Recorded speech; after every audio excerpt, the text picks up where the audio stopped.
గురుగారు, ధనుసు రాశి వారికి ఎలా ఉండబోతోంది? ధనుస్సు రాశి వారికి 5 గ్రహాలు యోగిస్తున్నాయి తల్లి.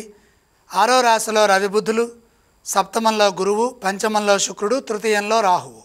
అత్యద్భుతమైన శుభకాలం ప్రారంభమైంది. ఇప్పుడు తీసుకునే నిర్ణయం మేలు చేస్తుంది. స్వల్ప ప్రయత్నంతోనే విశేషమైన లాభాలుంటాయి.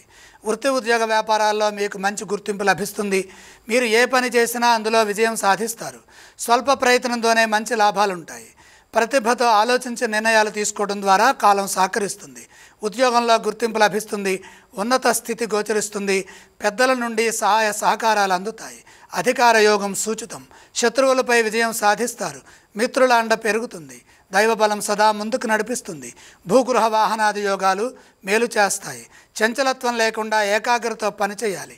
అలాగే సద్భావనతో ముందుకు సాగండి. సమాజంలో మంచి గుర్తింపు లభిస్తుంది. గౌరవం పెరుగుతుంది. మీ నుండి కొందరికి ఉపకారమైన ఫలితాలు సిద్ధిస్తాయి. ఆర్థిక అంశాలు చాలా చక్కగా ఉన్నాయి. వివాదాలకు అవకాశం కల్పించకుండా ప్రశాంతమైన జీవనాన్ని కొనసాగించడం కోసమై సమయస్ఫూర్తిని ప్రదర్శించండి. ఏ స్తోత్రాన్ని ఈ రాశి వారు పఠించాలి? ధనుస్సు రాశి వారు శ్రీ మహాలక్ష్మి అష్టకం చదువుకోవటం మంచిది. ఏ ఆలయాలను సందర్శిస్తే శుభ ఫలితాలు కలుగుతాయి? 5 గ్రహాలు యోగిస్తున్నాయి.